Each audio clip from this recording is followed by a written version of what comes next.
Buenas tardes muchachos y bienvenidos a la decimonovena clase de nuestro curso de Introducción a la Ingeniería de Procesos Metalúrgicos y de Materiales. En esta clase vamos a iniciar con la unidad 5, que es transporte de momentum para fluidos en procesos metalúrgicos y de materiales.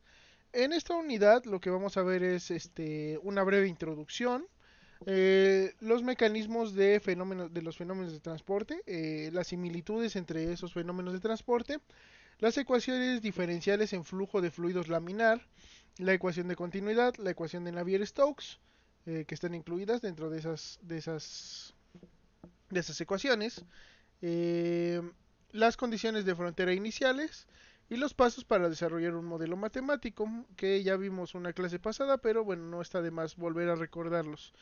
Y bueno, ya en clases posteriores vamos a ver algunos ejemplos de aplicación para fluido laminar, ¿sale? Enfocándonos en fluido laminar. Ya en la unidad anterior vimos cuál es la diferencia entre el flujo laminar y el flujo turbulento. En este caso nos vamos a centrar en el laminar. Bueno, en esta clase, en esta primera clase, vamos a ver lo que es la introducción, los mecanismos de los fenómenos de transporte y las similitudes entre esos fenómenos, ¿sale? Para la introducción nos interesaría saber qué son los fenómenos de transporte, qué es el transporte de momentum en fluidos, cuál es la diferencia entre un balance macroscópico y uno microscópico y por qué nos interesa realizar un balance macroscópico o un balance microscópico. Ya en unidades pasadas hemos discutido un poquito las ventajas y desventajas de uno u otro. En este caso, esta unidad está enfocada en lo que sería desarrollar balances microscópicos. Por lo tanto, pues vamos a poder ver más de primera mano cuál es el beneficio de hacer uno de ellos y cuáles son las desventajas también, ¿no? De hacer uno de ellos. Bueno, para la introducción vamos a ver un ejemplo de aplicación, ¿sale? Eh, en este caso, estas son aleaciones coladas base aluminio.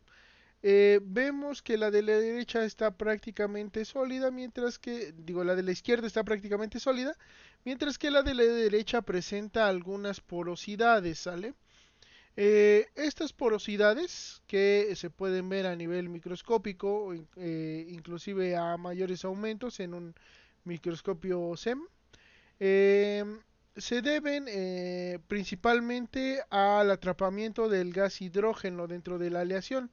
Entonces, en este caso es una aleación aluminio-silicio y atrapa gases. Por eso se generan estos poros que pueden ser muy grandes o pueden ser un poco más pequeños, ¿sale? ¿A qué se debe que se generen esas porosidades? A la alta solubilidad de hidrógeno que tiene en estado líquido. Entonces, si vemos esta gráfica que nos muestra la solubilidad del hidrógeno con respecto a la temperatura, vemos que hay una región que tiene alta solubilidad, que es justo antes de que el aluminio solidifique.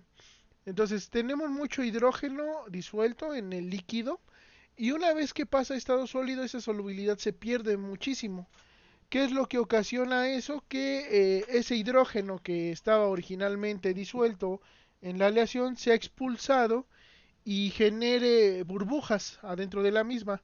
Entonces se generan poros adentro del sólido. ¿Por qué hay hidrógeno atrapado? Se preguntarán. Bueno, la principal fuente de ese hidrógeno atrapado es la humedad que puede haber en el ambiente. Entonces, ya sea humedad en el ambiente, en los fundentes, que ya sabemos que se agregan arriba del baño de metal líquido para protegerlo, también en los herramientales que podamos usar durante el proceso, o sea, si metemos algún herramental adentro de lo que sería nuestro baño de metal líquido y este está húmedo, también le agrega un poquito de humedad.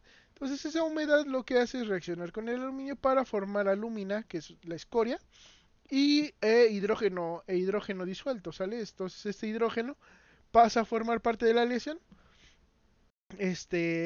y bueno, está ahí disuelto, ¿no?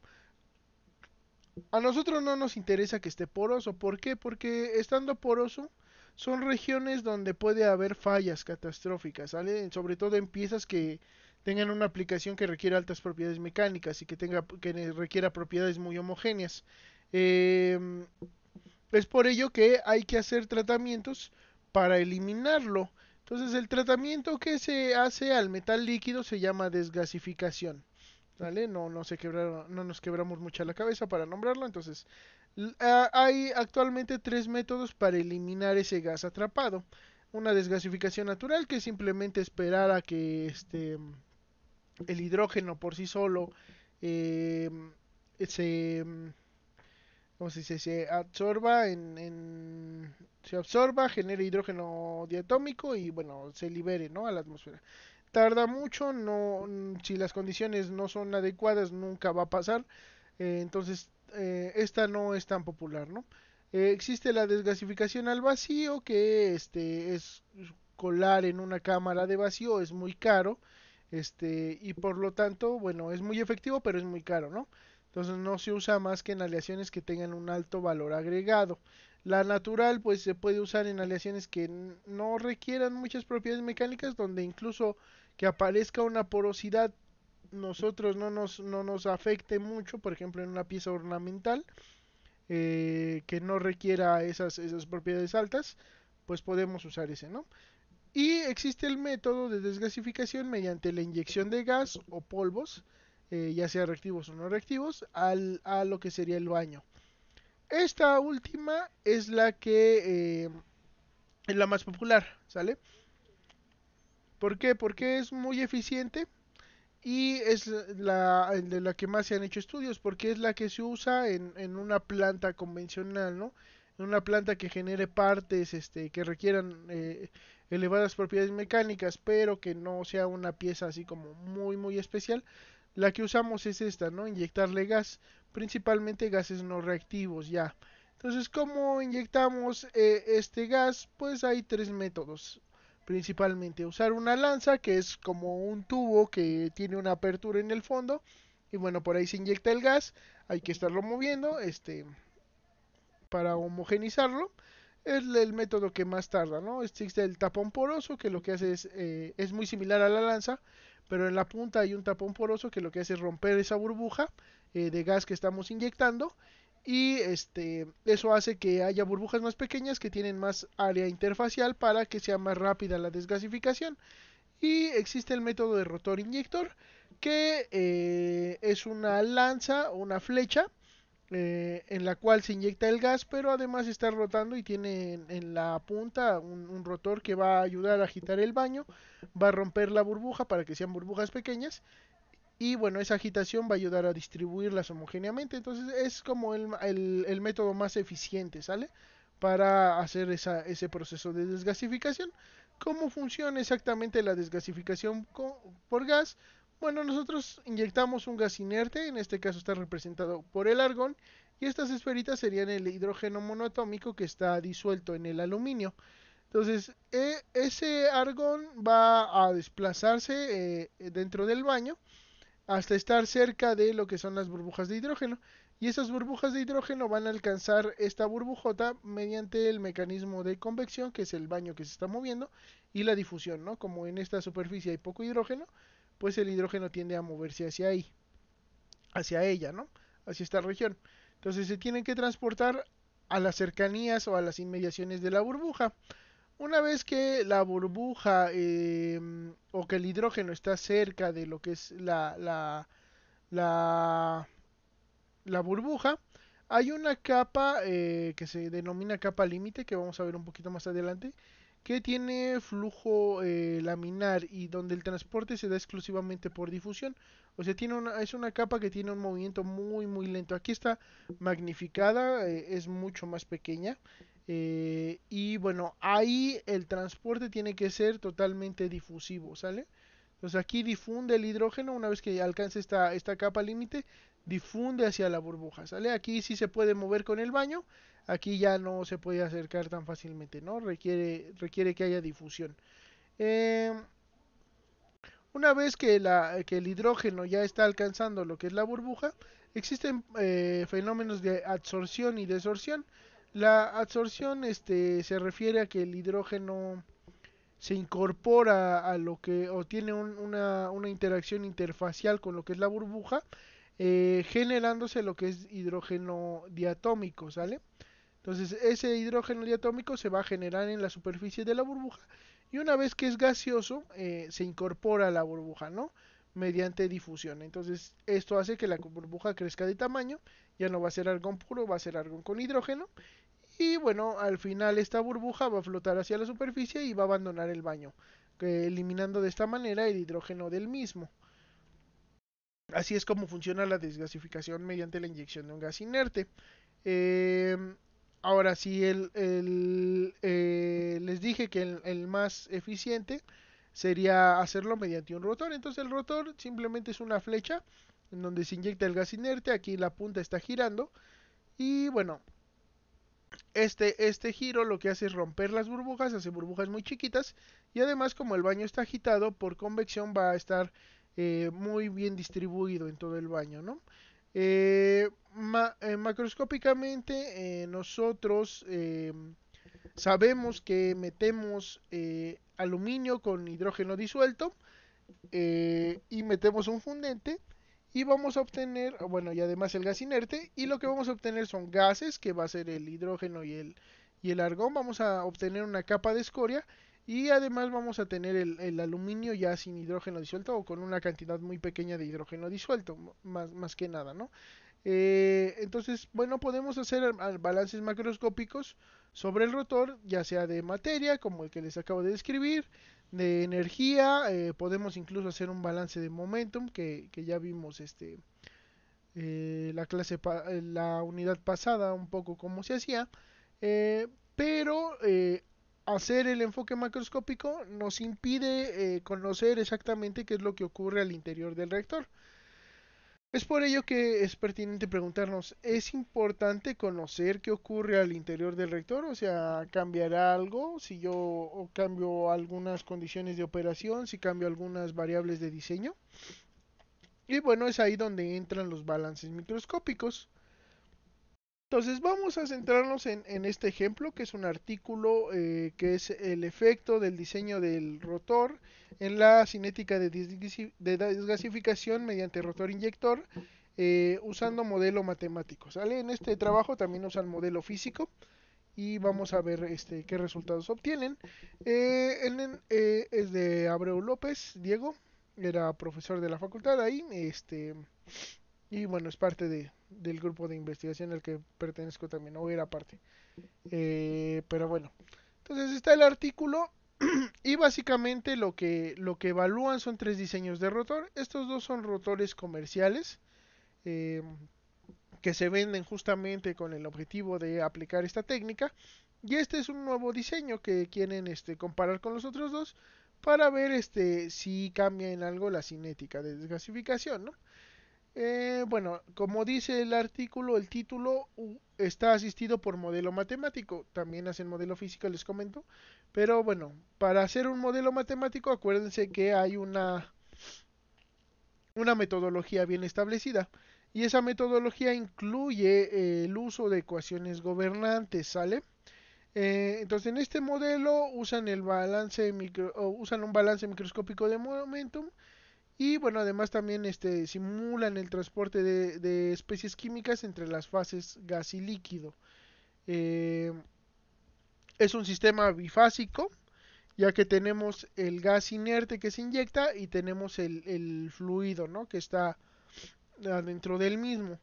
Entonces, bueno, para la conservación de masa, que sería el balance de materia, la conservación de materia, al ser bifásico, bueno, usamos la fracción masa fracción volumen de cada una de las fases multiplicada por la densidad y bueno, esto sería el término de acumulación y esto sería el término de entradas menos salidas, ¿sale?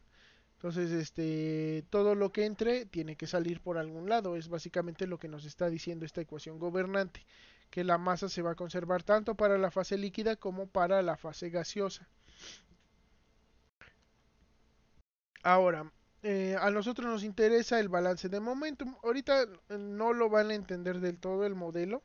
Tiene términos un poquito complejos, no tienen ahorita todavía la experiencia ustedes, pero lo vamos a revisar así como por arriba para que tengan una idea de cómo se plantea un modelo matemático, ¿sale?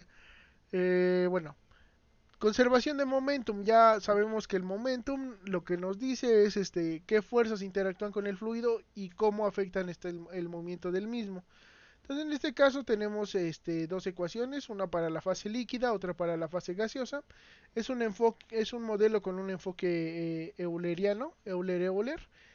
Podrían hacer uno con un enfoque Euler-Lagrange, en cuyo caso las ecuaciones cambian un poquito. Más adelante pues ya van a conocer las diferencias entre ambos enfoques, ¿sale? Pero bueno, tenemos la conservación de momentum para la fase líquida y para la fase gaseosa.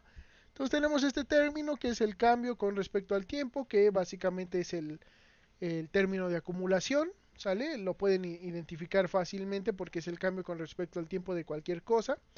Tenemos este segundo término que se refiere al transporte debido a la convección, ¿sale? Entonces, transporte de momentum convectivo es este término, ¿sale? Lo identifican porque incluye, o sea, esta parte de aquí, si se acuerdan, pues era el momento. Esta parte de aquí es la velocidad del líquido. Entonces, como incluye el movimiento del líquido, es transporte convectivo. Un segundo.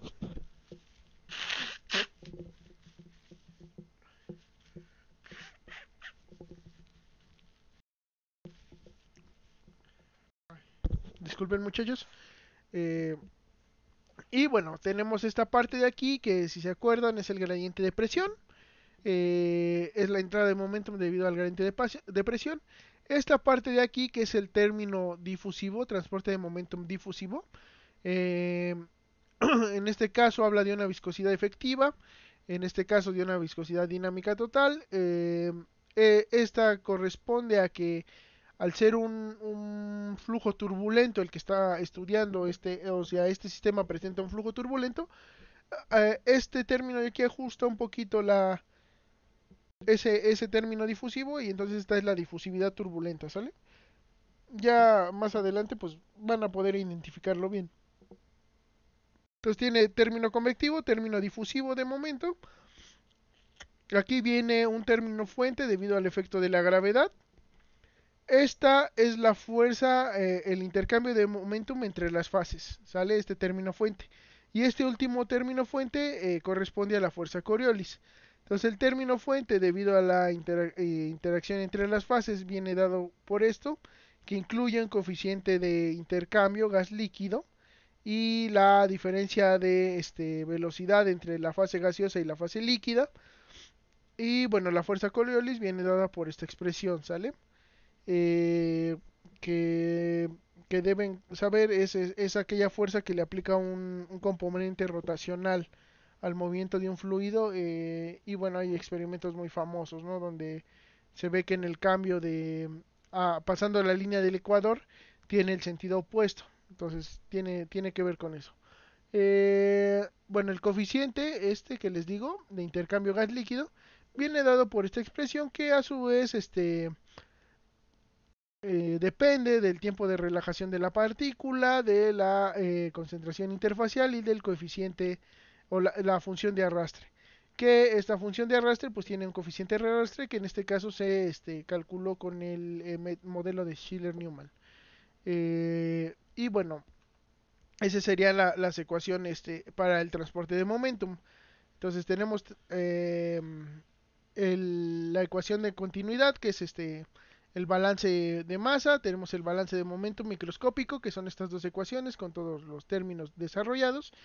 Y bueno, como es un modelo que está en un flujo turbulento o en un régimen turbulento, hay que usar un modelo de turbulencia. En este caso, el que se usa es el modelo RNG K epsilon. Y bueno, tiene dos ecuaciones gobernantes, una para la K, que es la energía cinética turbulenta, y una para la epsilon, que es la disipación de la energía cinética turbulenta. Entonces, ¿se acuerdan en la clase pasada? Yo les comentaba que se generan eddies y desaparecen eddies. Entonces, este es el término que intenta predecir la aparición y este es el término que intenta predecir la desaparición. Así a grandes rasgos, ¿sale? Es como pueden imaginárselo, como un primer enfoque, ¿sale? No es exactamente eso, pero sí, más o menos, ¿sale? Eh, y bueno, si ven, otra vez está este término que es la viscosidad efectiva. Y bueno, esa viscosidad efectiva es la suma de la viscosidad dinámica más la viscosidad turbulenta, que esa viscosidad turbulenta pues el modelo también la calcula en función de lo que es la K y la epsilon que pudiese presentar. Entonces aquí viene desarrollado, tiene un término acumulativo, acuérdense, si varía con el tiempo es acumulativo, tiene un término convectivo, en ambos casos tiene un término difusivo y tiene estos términos fuente, ¿no? Que en algunos casos son constantes. Únicamente habría que destacar que tiene una contribución de la fase discreta, que es este término fuente, que bueno, viene dado por esta expresión. Y el modelo de Sato tiene estas dos contribuciones, ¿sale? Eh, bueno, ya que planteamos nuestras ecuaciones gobernantes, que nos van a describir el movimiento del fluido dentro del sistema, eh, sigue resolverlo. Entonces muchas veces, o bueno, en lo que vamos a hacer en la clase es resolverlo matemáticamente, ¿sale? Pero muchas veces se requiere de un software CFD, sobre todo para sistemas tan complicados como esto y conjuntos de ecuaciones tan difíciles como estos, ¿no? De hecho, inclusive la ecuación de Navier-Stokes, que es esta, conservación de momentum, eh, hay premios muy grandes de dinero por si ustedes hacen algún aporte que ayude a la solución exacta de la ecuación, porque no es trivial, ¿sale? Por lo tanto, bueno, como no podemos resolverla con facilidad, no podemos resolver, lo que hacemos es discretizar el sistema. Discretizarlo es partirlo en pequeños eh, sistemitas, por así decirlo, un sistema grande, partirlo en sistemitas, resolver para esos sistemitas numéricamente y el hecho de discretizarlo, entre mejor esté hecha esa discretización, más cercano o más cerca va a estar la solución que obtengamos numéricamente a la solución real. Entonces lo primero que se hace es discretizar el sistema. Vean que aquí está para los tres rotores el dominio dividido en pequeñas regiones. Entonces cada una de ellas va a resolver numéricamente el conjunto de ecuaciones gobernantes que nosotros establecimos. Ahora les dije que este también llevaba modelo matemático. A la izquierda están los patrones de flujo medidos con una técnica que se llama velocimetría de imágenes de partículas, que la tenemos ahí en el laboratorio, en la facultad, la tenemos. Y a la derecha están los patrones de flujo, que así se denomina a este conjunto de vectores que describen el movimiento del fluido. Estos son los obtenidos con el modelo, ¿sale? Los que está prediciendo nuestro modelo. La cercanía o la lejanía que tengan estos a la realidad depende muchas veces de las suposiciones que nosotros tengamos en el desarrollo del modelo. Entonces vean que en este caso predicen velocidades similares, ¿sale? Y bueno, vean que está teniendo una descarga lateral de lo que es el gas. Esta descarga choca con la pared, genera... un segundo.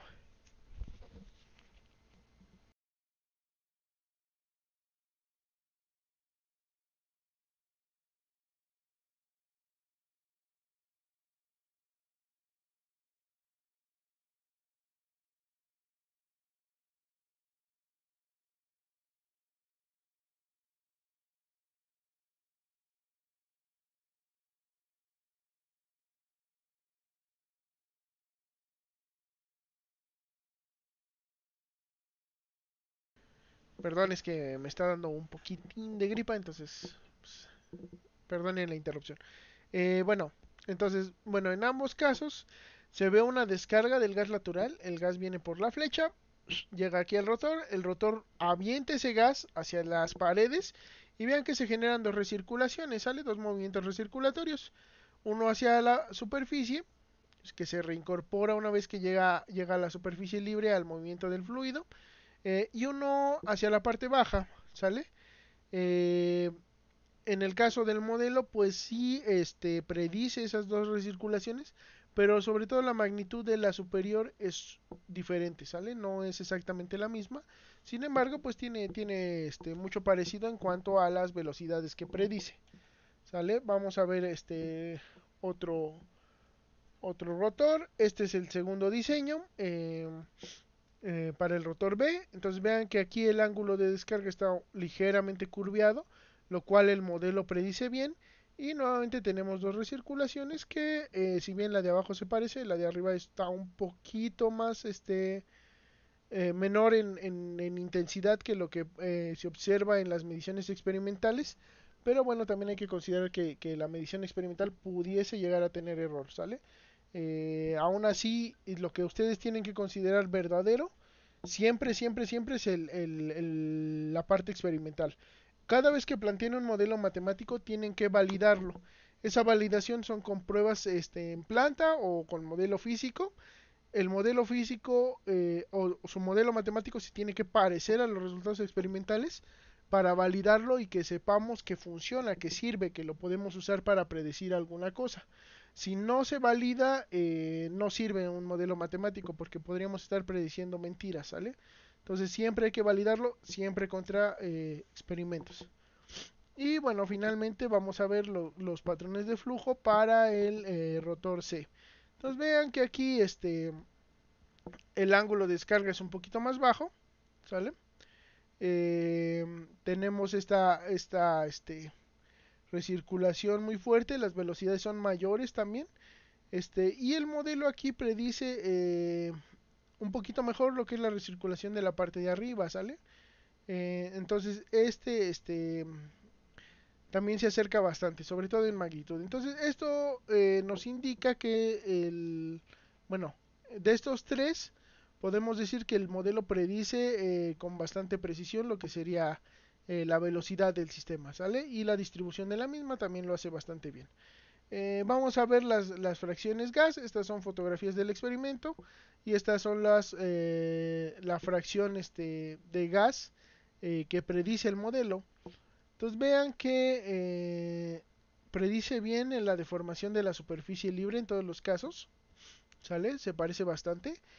Y en la parte de abajo vean que se genera una burbuja, una región que tiene alta fracción de gas. Y esta forma también la predice bastante bien.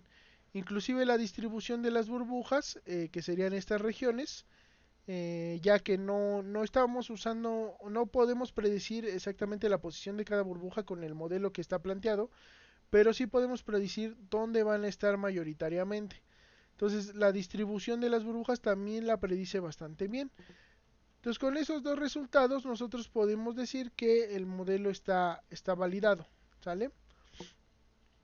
Eh, y que es adecuado para analizar este sistema, ¿sale? Aquí vemos la velocidad angular. Vean que el diseño C tiene una mayor velocidad angular a la altura del rotor. Es por ello que aquí se ven velocidades mayores, ¿sale? Este, y eso, bueno, es benéfico para el hecho de que va a haber mayor agitación en el sistema, ¿sale? Bueno, estos son los contornos de presión. Aquí hay una zona de alta presión justo por debajo del rotor. No, hay una zona de baja presión justo por debajo del rotor. Esto se denomina efecto bombeo y básicamente lo que sucede es que como estamos arrojando líquido hacia los alrededores, genera un pequeño vacío abajo. Eso va a hacer que parte del fluido se reincorpore a lo que es el rotor, por eso se genera una recirculación tan marcada en la parte de abajo. Eh, También como resultados tenemos la viscosidad de eddy, que es la viscosidad turbulenta, y nos da idea de las regiones que son más turbulentas dentro del sistema. Acuérdense que la turbulencia nos indica qué tan bueno es el mezclado del mismo. Entonces vean que aquí el rotor C es el que está mezclando mucho mejor, ¿sale? Eh, Tiene una mayor turbulencia, eso va a acelerar los fenómenos de transporte, va a hacer que sea más eficiente el mezclado, ¿sale? Que las burbujas se distribuyan mejor también. Entonces, todo esto a qué nos lleva? A que cuando medimos la cinética de desgasificación, o que es la concentración de hidrógeno adimensional, vean que el que desgasifica más rápido es el rotor C, ¿sale? Es el que más rápido eh, decrementa la concentración de hidrógeno que tiene el sistema, el aluminio inicialmente, ¿no? Entonces es el que presenta mayor desgasificación. ¿Por qué? Porque tiene velocidades mayores y porque tiene mayor turbulencia, ¿sale? Entonces eso le ayuda a que se acelere esa cinética. Entonces, bueno, ¿a qué nos lleva esto? A que los fenómenos de transporte, pues, estudiar fenómenos de transporte involucra el estudio de los intercambios de masa o de especies químicas, de energía, de carga, si están estudiando magnetohidrodinámica, de momento o alguna cantidad que se pueda transportar, ¿sale? Entre el sistema y sus alrededores. En el caso particular del transporte de momento, pues bueno, ya lo hemos discutido y lo que nos dice es el movimiento del fluido y las fuerzas que lo provocan. Y bueno, si queremos usar un modelo macroscópico o uno microscópico, depende de los objetivos que se persigan.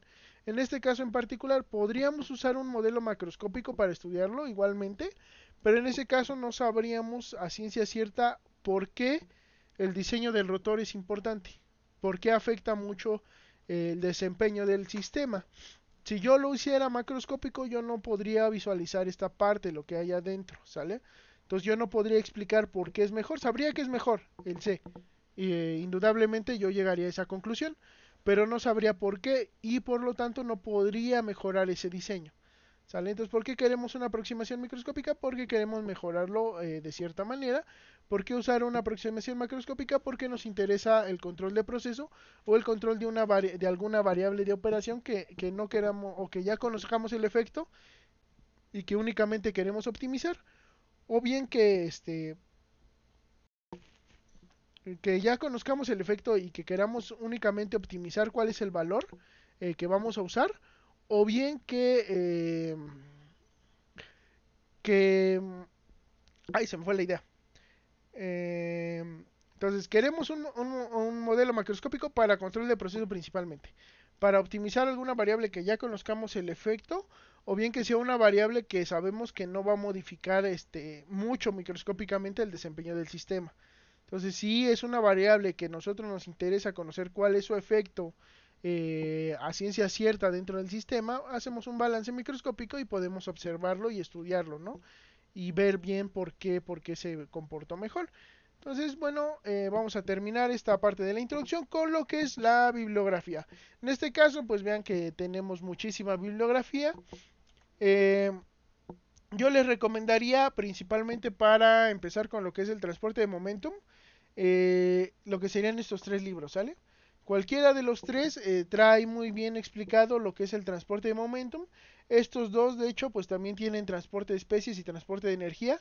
Entonces les van a servir bien, si quieren profundizar un poquito más en esos otros dos temas o en las clases posteriores, que es transporte de masa y transporte de energía, también les van a servir estos dos.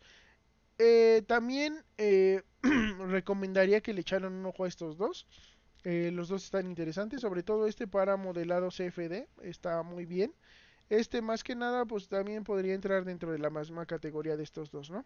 Trae transporte de masa, transporte de especies y transporte de momentum, entonces les serviría en los cursos posteriores.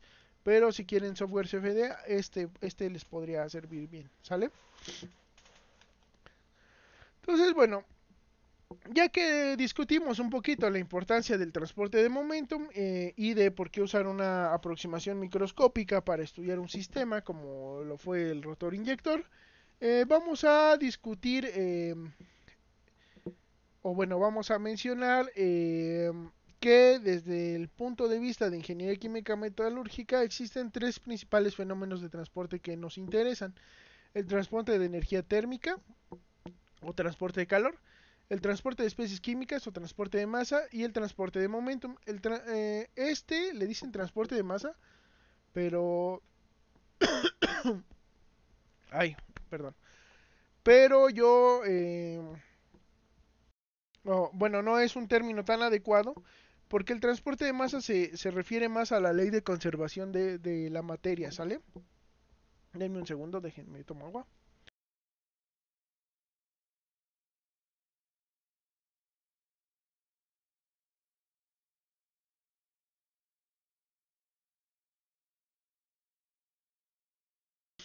A ver, ahora sí. Bueno, el transporte de masa principalmente se refiere o en general se refiere a la ley de conservación de la materia y el transporte de especies químicas ya sería para cada componente de esa mezcla que estamos estudiando. Acuérdense que normalmente trabajamos con mezclas, no con fases, no con con elementos puros.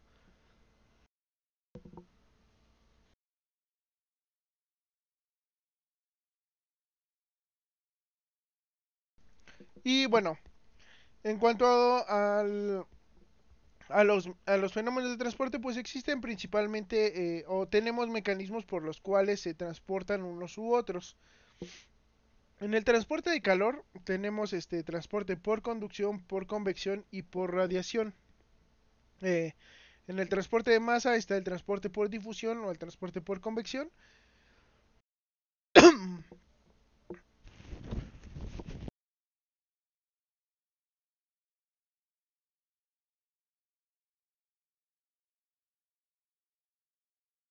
Y en el transporte de momentum tenemos transporte difusivo y transporte convectivo. Este difusivo pues también se le denomina transporte viscoso. Está controlada por la viscosidad que pudiera tener el fluido. En el caso del calor es el único que tiene transporte por radiación, ¿sale? Entonces hay que tener en cuenta eso.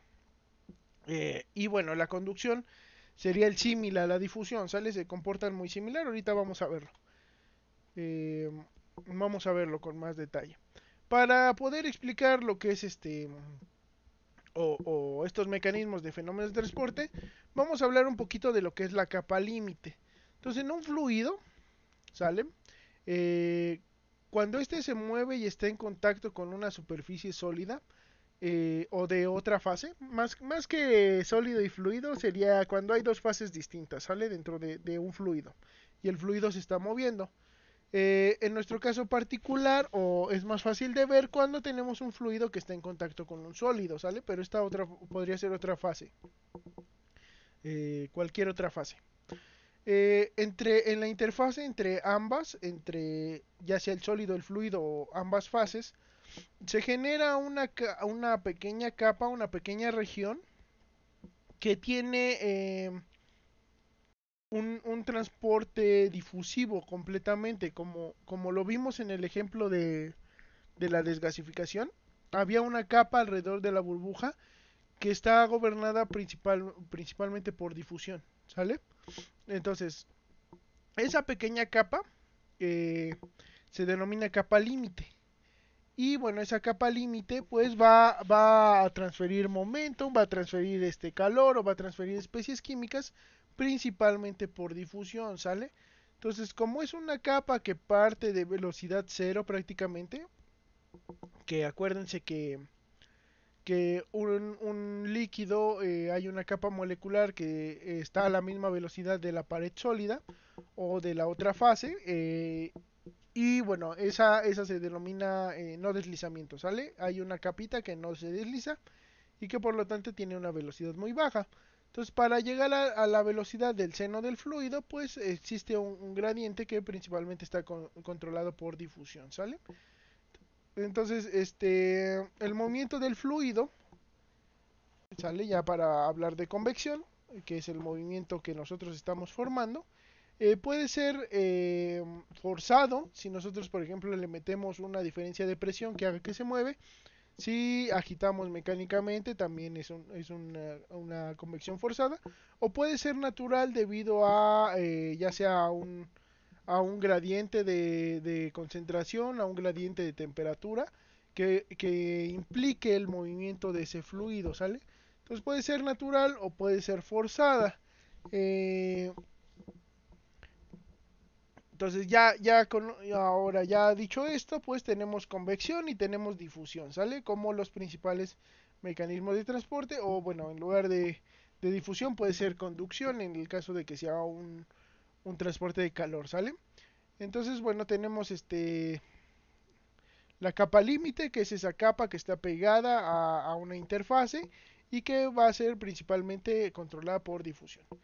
Entonces vamos a ver los mecanismos. En el caso del transporte de calor, pues tenemos conducción. Este es un elemento sólido, entonces la conducción se da dentro del sólido. Tenemos radiación, que es un fenómeno de transferencia de calor que se da entre superficies. Y tenemos la convección, que la convección se da entre un fluido y este sólido, ¿sale? Entonces en la superficie podría llegar a haber convección. En este caso, en el caso de un sólido, no puede haber convección interior porque no hay movimiento del material al interior de nuestro sistema, ¿sale?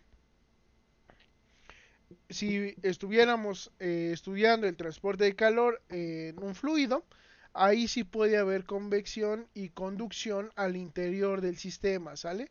Y en la capa límite pues habría conducción principalmente, estaría controlado por conducción, pero se trata de diferente manera, ahorita lo vamos a ver. Entonces, el transporte debido a la conducción se puede calcular mediante la ley de Fourier, que nos dice que el cambio en temperatura con respecto a la posición, pues va a ser proporcional, ¿no? Con una constante de proporcionalidad, que en este caso es la conductividad térmica. ¿Sale? En forma vectorial adquiere esta forma, o bien podemos expresarla en términos de la densidad y la capacidad calorífica, y esta es la difusividad térmica, ¿sale? En esta forma. Entonces acuérdense de esta forma porque la vamos a ver un poquito repetida, ¿sale? En cuanto a la convección, en un fluido la podemos expresar con de esta forma, ¿sale? Que si ven depende de la velocidad que tenga el seno del fluido. Y bueno, y la temperatura que tenga el mismo, ¿no? También. Entonces ese sería el transporte convectivo, transporte conductivo. Y en el caso de que, o bueno, la suma de los dos, que sería el flujo de calor total, o el flux de calor total, en este caso, que es el que estamos estudiando, flux. Acuérdense que el flux es flujo entre área, por unidad de área. Entonces el flux sería de esta manera, y el flux total pues sería la suma del aporte conductivo más el aporte convectivo. En caso de que exista flux de calor entre una superficie sólida, un fluido o una interfase, el flux podría ser convectivo, ¿sale? Que sería el que se da en la capa límite, y lo podemos expresar de esta manera, ¿no? Le denominamos coeficiente de transferencia de calor por convección, involucra muchas cosas, ¿sale? Involucra la diferencia de temperatura, involucra la velocidad del fluido, involucra la geometría. Entonces engloba muchas cosas. Hay que calcularlo con homogramas, con alguna aproximación, alguna expresión estadística también puede ser. Entonces, bueno, calculamos y depende de la temperatura de la superficie y justamente la temperatura que hay en el seno del fluido. Entonces así lo podemos aproximar. Y en el caso específico del transporte de calor, puede haber transferencia de calor por radiación. Entonces, esa transferencia de calor por radiación la podemos estimar por la ley de Stefan-Boltzmann, de tal manera que esta es la emisividad de un cuerpo negro, que sería el máximo de transferencia de calor por radiación. Y bueno, lo podemos nosotros estimar mediante esta expresión, ¿no? El flux debido a la radiación depende de una constante que se llama epsilon, que es la emisividad de la superficie, que va entre 0 y 1. Esta sería la emisividad del cuerpo negro, que es 1. Tenemos una constante de proporcionalidad, que es la constante de Stefan-Boltzmann, y depende de la diferencia de temperatura a la cuarta, ¿sale? Entonces, sobre todo a altas temperaturas, la radiación no se puede despreciar, es un aporte muy grande de transferencia de calor, y típicamente se da únicamente de superficie a superficie. En el caso del transporte de especies químicas, en un sólido tenemos transporte difusivo dentro del mismo, y puede haber convectivo entre un fluido y la superficie de nuestro sistema, ¿no? En el caso de un líquido, pues sí tenemos convección y tendríamos difusión adentro de lo que sería el sistema, ¿no? Y bueno, acuérdense que en la capa límite hay un transporte difusivo aquí, ¿no? Entonces sí que tenemos transferencia o el flux difusivo lo podemos calcular mediante la ley de Fick, que es esta expresión, que si se fijan se parece mucho a la que teníamos para el transporte de calor, ¿no? A la ley de Fourier. Entonces por eso se parecen mucho los fenómenos de transporte entre sí, simplemente cambia la cantidad transportada. Y bueno, puede ser ya sea en masa, de esta manera, o en mol, de esta manera, ¿sale? Eh, en el caso del transporte convectivo, no sé por qué aquí no sale, flux convectivo debería decir aquí. Déjenme, bueno, no, luego lo reviso. Se puede cuantificar dentro de un fluido en unidades mássicas o en unidades molares, ¿sale? Eh, y bueno, viene dada por estas expresiones que dependen de la velocidad que vaya a tener ese fluido. Y bueno, si tenemos una interfase sólido-líquido, podemos usar una expresión similar a la que teníamos para el flux de calor, pero en este caso dependiente del coeficiente de transporte de calor convectivo, de transporte de especies convectivo, ¿sale?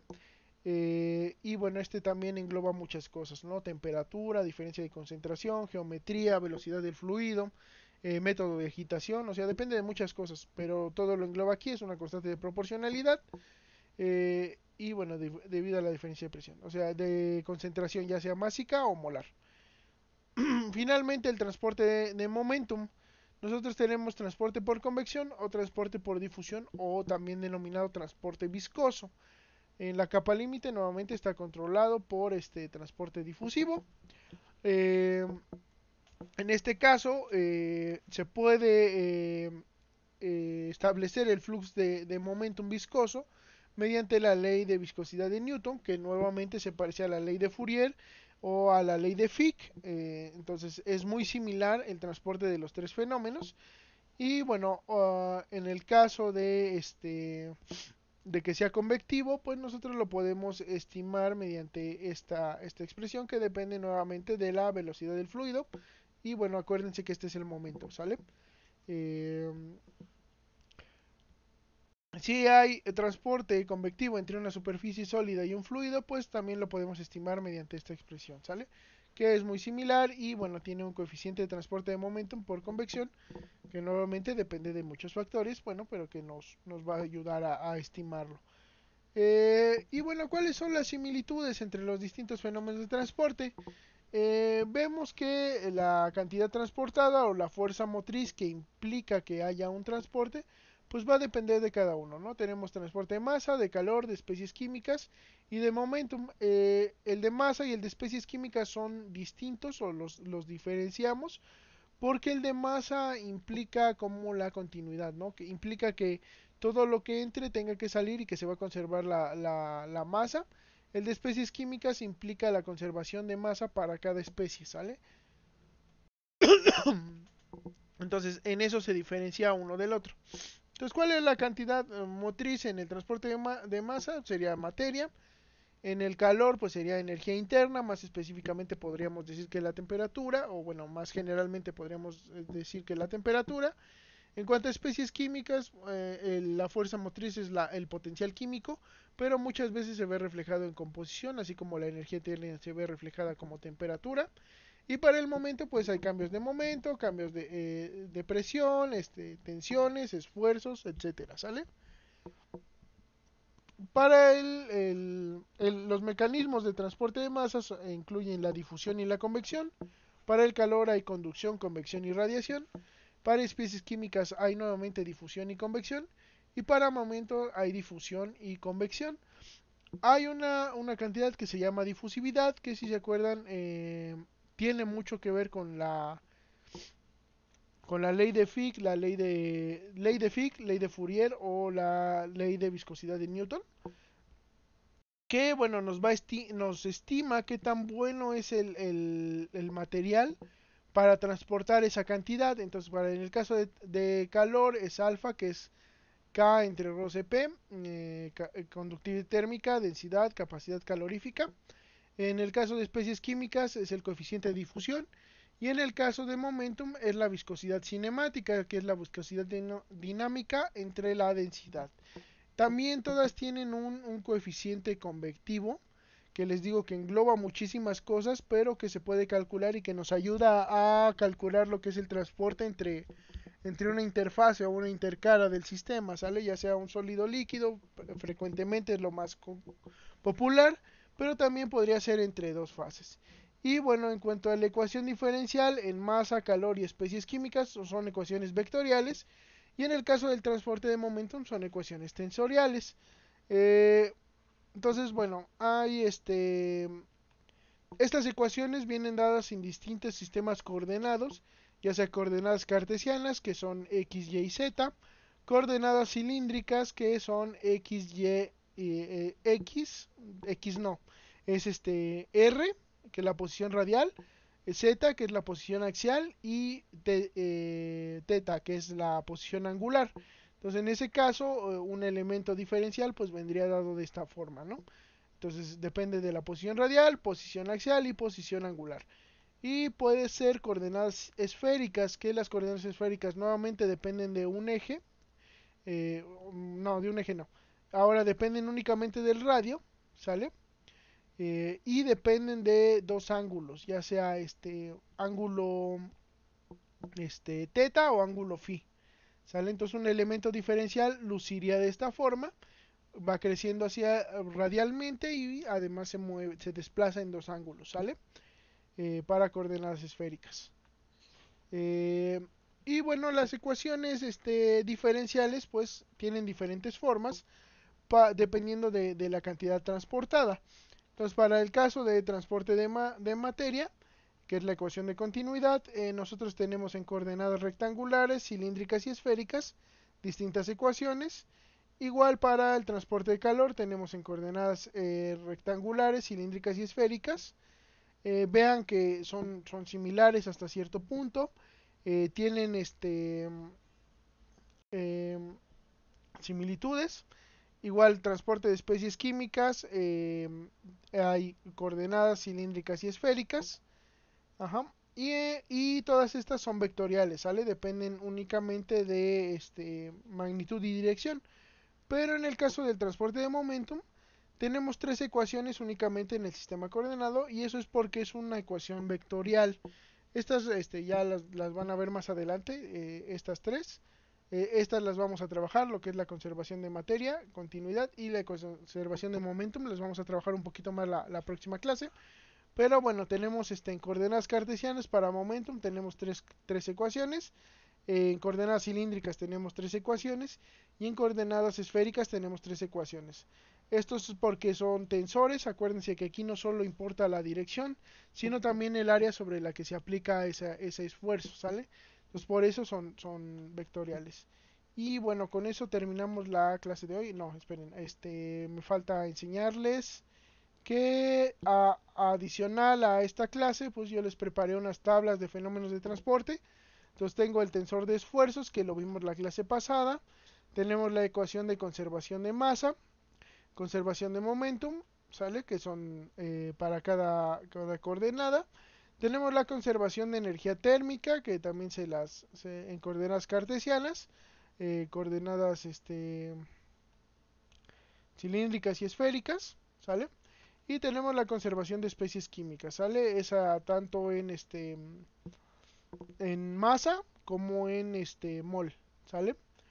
Y bueno, estas van a estar subidas igual a la MIT. Eh, las van a poder visualizar ahí. Entonces con eso terminamos la clase de hoy. Disculpen que esté un poquito enfermo, ¿sale? Pero bueno, tenía que grabar la clase por cualquier cosa, ¿sale muchachos? Entonces, nos vemos en la siguiente clase. Disculpen las interrupciones debido a eso. Espero que no me lo tomen muy en cuenta. Hasta pronto.